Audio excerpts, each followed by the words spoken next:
Hi, I'm back again. I'm just going to run through now some of the skin and body care products that I've managed to kind of incorporate into our lifestyle, and I use a lot of these products every day. So I'm going to start with over here this is a very simple face wash, so a makeup remover, and you simply melt hard coconut. And this one has actually got some baking soda in it as well, so it gives you a very fine little exfoliation. So I use this one probably once a week, and I just wash it off with a warm face cloth, and it just leaves your skin feeling beautiful. You don't feel like everything's been drained or sucked out of your skin, so it's a really nice one. It's also a really nice one to just actually, when you're doing your legs and things like that, to put this on, and you can just do whatever you have to do, but it leaves your skin feeling beautiful and soft. The face wash that I have, or it can be a hand wash as well. I'm still waiting for my glass pump bottle to come, and it's simply made out of Castile soap, pure Castile soap, which has no yuckies in it, and rose water. So just 2 ingredients, and there are ratios for the recipe, but you'll be able to get those through the link that we'll provide. But it smells absolutely beautiful, and it's just a bit of a shake, and you can just, and it's just really foamy and beautiful. So you can use this as your hand wash, your face wash, whatever, and everything. So it's just really a small pump like that. It's just beautiful. It smells beautiful as well. It'll just incorporate into my hands, so I won't worry about it.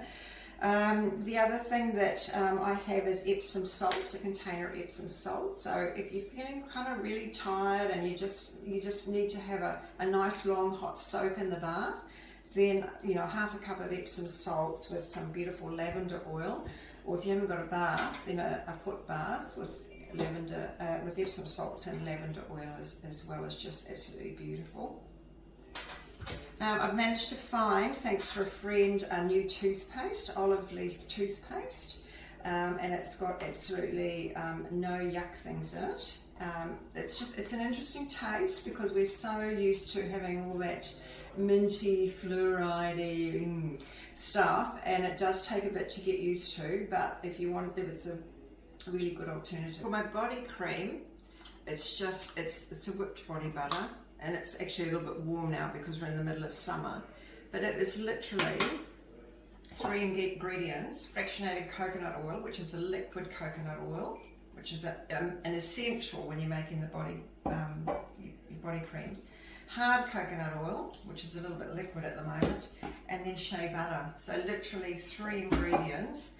And it's a little bit goes a long way. You've got to get used to, particularly after you're used to using store-bought creams that you rub on and they just disappear, and I don't know what they do. But this one here, you just need a small amount, and because there's no preservatives in here, I always use a spatula, or some sort of formal little spatula, or you need to wash your hands before, otherwise you're going to contaminate the product.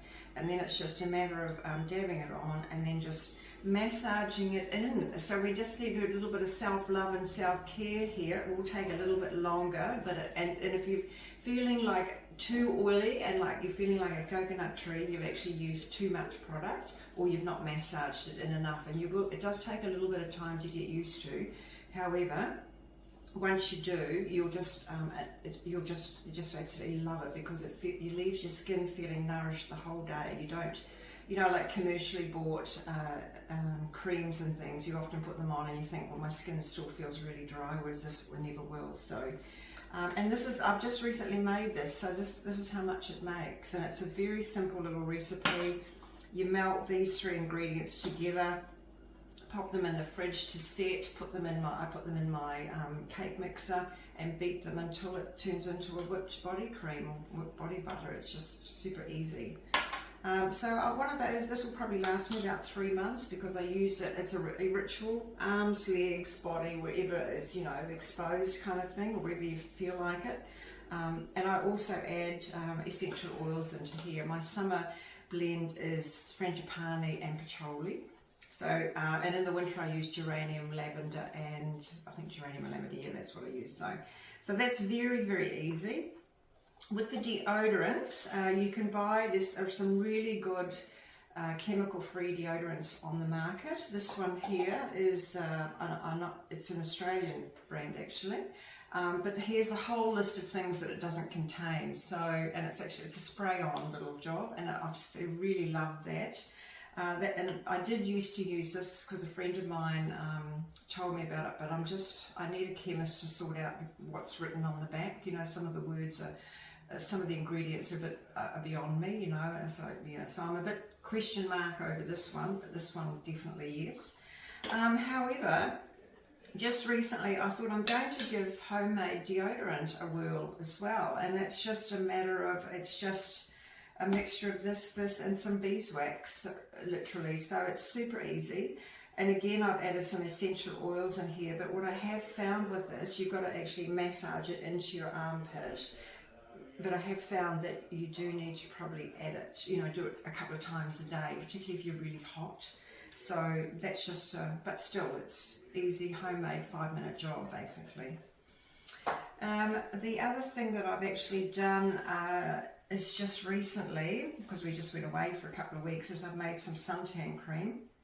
So yeah, it's super neat. I applied it every day generously, and you've got to kind of rub it and massage it in, and because it's got zinc oxide in it, you do have that little bit of a white kind of sheen to it, and I just found it went into some of my wrinkles, so I had to just kind of rub it again, but I didn't get burnt. But you have to feel completely happy to try this suntan cream. And I would, if you are going to make it, if you are going to use it, then be just really sensible about how long you're in the sun, and just trial and error to see how long you can be in the sun before you need to reapply. But the zinc oxide is just what we used to put on our noses and ears and things when we were kids. Well, we did when we were kids. So it's just trial and error. Please be safe, that's all I'm saying, and be sensible when you're using it. But I was really very happy with that. So that's just literally zinc oxide, beeswax, shea butter, hard coconut oil, and soft coconut oil. And that's half the recipe. So, you know, the full recipe makes double that, which is pretty amazing. Yeah, so that's that.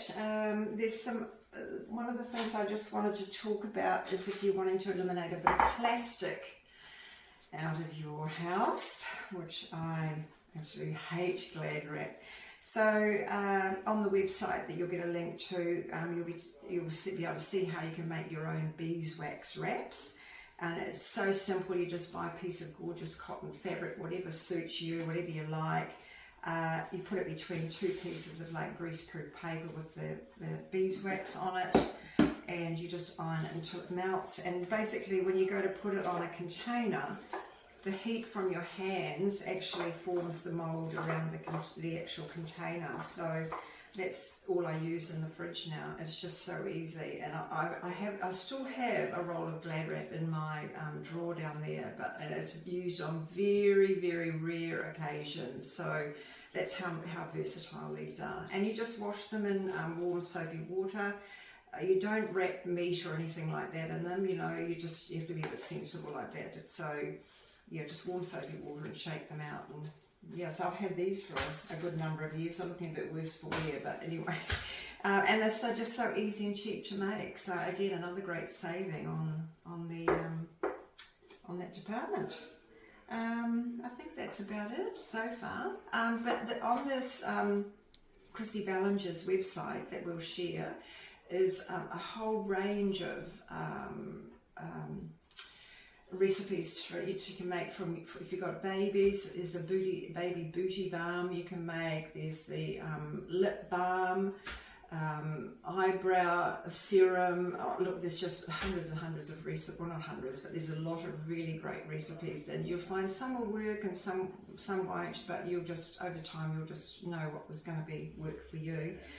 The last thing is I also make my own face cream as well, and it's several ingredients, and it's just so yummy and luscious, and only, again, a teeny amount required. It's the same process basically. You melt the ingredients in a double boiler in your microwave, and you add various oils, argan oil, rosehip, and that sort of thing, and evening primrose I think it is, and vitamin E, and it's just, it smells delicious. You can eat it, you know, I mean, but it tastes like you could eat it, and it's just really beautiful on your skin. But just remember, no fingers unless they're clean, or a spatula, and a teeny bit goes a long way. But this is just a really beautiful cream, and I did a little measurement of how long the last lot of face cream I made, and it was 6 months, and I used that day, morning and night. So that's the face cream. Now my girlfriend in Fiji that I've talked about, she, with her product range, and I just want to mention the rose water, she said that the toner that they promote and sell is just a marketing ploy. She said if you feel like you need to have a toner, just dilute some rose, or just dilute some rose water and just dab that on your skin. It just basically, all it's doing is basically removing the last remnants of your makeup or whatever you've had on your skin. So keep it simple. So that's kind of the little skin and body care range that I kind of am using on a day